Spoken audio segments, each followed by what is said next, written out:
வணக்கம் ஃப்ரெண்ட்ஸ், நான் உங்களுமா எல்லோரும் எப்படி இருக்கீங்க? இன்றைக்கி உங்களுக்காக ஒரு அட்டகாசமான ரெசிபி கொண்டு வந்திருக்கேன். என்னென்னு தெரியுமா? It's none other than diet kurma. அதாவது குருமான்னு சொன்னதுக்கப்புறம் என்ன டயட்டு அப்படின்னு நீங்கள் கேட்குறீங்க, எனக்கு புரியுது. ஆனாலும் இந்த காரம் சாப்பிட முடியாமல், சில்லி சாப்பிட முடியாமல் இருக்காங்க இல்லையா, அவங்களுக்காக for example ulcer patients, cancer patients, குழந்தைங்க, அவங்களுக்காக செய்கிற குருமா இது. இதுக்கு இன்க்ரீடியன்ட்ஸ் பார்த்திங்கன்னா ரொம்ப ரொம்ப கம்மி தான். வெங்காயம், இது தக்காளி, இது ஏன் தனியாக வச்சுருக்கேன்னு இப்போ சொல்கிறேன் பாருங்கள். இது கொத்தமல்லி, இது இஞ்சி பூண்டு, இது பார்த்திங்கன்னா குருமாவுக்கு யூஸ்வலாக அரைப்போம் இல்லையா மசாலா. இது தேங்காய், இது சோம்பு, கசகசா, கேஷ்யூ. இந்த கேஷ்யூ ஆப்ஷனல் தான், உங்களுக்கு தேவைப்பட்டால் ஆட் பண்ணிக்கலாம், இல்லைனா நீங்கள் விட்டுறலாம். இந்த குருமாவில் கடைசியாக நம்ம வறுத்து நம்ம அரைச்சி எப்பயும் போல் பொடி பண்ணி சேர்க்க போகிறோம். மிளகு, சீரகம், சோம்பு, சரிங்களா? இது கூட சேர்க்க போகிறது இந்த மஞ்சள் தூள், இந்த கரம் மசாலா, அவ்வளோதான். அட்டகாசமான குருமா செய்ய போகிறோம்.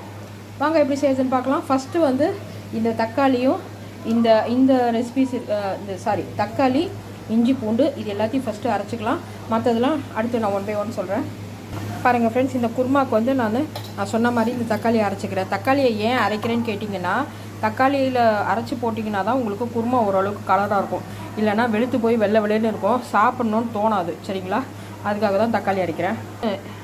இப்போ வெளியில் ஜோன் மழை பெஞ்சிட்ருக்கு, எந்த நேரமும் கரண்ட்டு நிற்கலாம். அதனால் நான் இந்த தேங்காய், அதுக்கப்புறம் இந்த கசகசா, அதுக்கப்புறம் முந்திரி பருப்பு, சோம்பு, இதையும் சேர்த்து நான் இதில் அரைச்சி சேர்த்துட்றேன், ஓகேங்களா? இல்லைனா கரண்ட்டு நின்று போச்சுன்னா அப்புறம் இடிக்க முடியாது. பாருங்கள் ஃப்ரெண்ட்ஸ், இப்போ கடாயில் எண்ணெய் ஊற்றிருக்கேன். எண்ணெய் நல்லா பாருங்கள் ஃப்ரெண்ட்ஸ், இப்போ எண்ணெய் ரெடி ஆகிடுச்சு. இதில் நான் வெங்காயமும் கொத்தமல்லி ஆட் பண்ணியிருக்கேன், கூடவே கல் உப்பு ஆட் பண்ணியிருக்கேன். குருமாவுக்கு தேவையான மஞ்சள் தூள் ஆட் பண்ணி பாருங்கள் ஃப்ரெண்ட்ஸ், கொஞ்சமாக கரம் மசாலா ஆட் பண்ணிடுறேன். இது இப்போ நல்லா கலந்து விட்டுலாம். கலந்து விட்டுட்டு தக்காளி அரைச்சி வச்சுருக்கேன், அதையும் இப்போ ஆட் பண்ணிக்கலாம்.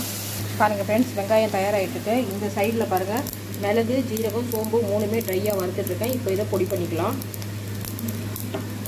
இந்த வெங்காயம் ரெடியான உடனே இது ஒர்க்கு பாருங்கள், தக்காளி, அதுக்கப்புறம் தேங்காய், சோம்பு, அதுக்கப்புறம் முந்திரி பருப்பு, இது எல்லாம் கசகசா, இஞ்சி பூண்டு, இது எல்லாமே நம்ம அரைச்சி வச்சுருக்கோம். இது எல்லாத்தையும் இந்த விழுதை இதில் சேர்த்துடலாம். பாருங்கள் ஃப்ரெண்ட்ஸ், இப்போ தக்காளி நம்ம அரைச்சதால் இந்த கலர் வந்தது, ஓகேங்களா? இப்போ தக்காளியோட இஞ்சி பூண்டு பேஸ்ட்டோட அந்த பச்சை வாசனை போகணும், தேங்காயும் ரெடி ஆகணும். அதனால் இது 10 நிமிஷம் இப்படியே வச்சுருக்கலாம், ஓகேங்களா? இதுதான் நம்மளோட டேஸ்ட் மேக்கர். மிளகு, சீரகம், சோம்பு, இதை இடிச்சுக்கிறேன்.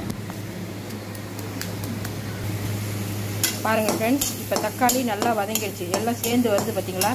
இந்த ஸ்டேஜில் எடுத்து வச்சுருக்க இந்த தண்ணி, இந்த மிக்ஸி கழுவின இந்த தண்ணி அப்படியே ஊற்றிக்கிறேன். ஆட் பண்ணி 10 நிமிஷம் கொதிக்க வைக்கலாம். பாருங்கள் ஃப்ரெண்ட்ஸ், குருமா கொதிச்சிட்ருக்கு. இடித்து வச்சுருக்க மிளகு ஆட் பண்ணியாச்சு.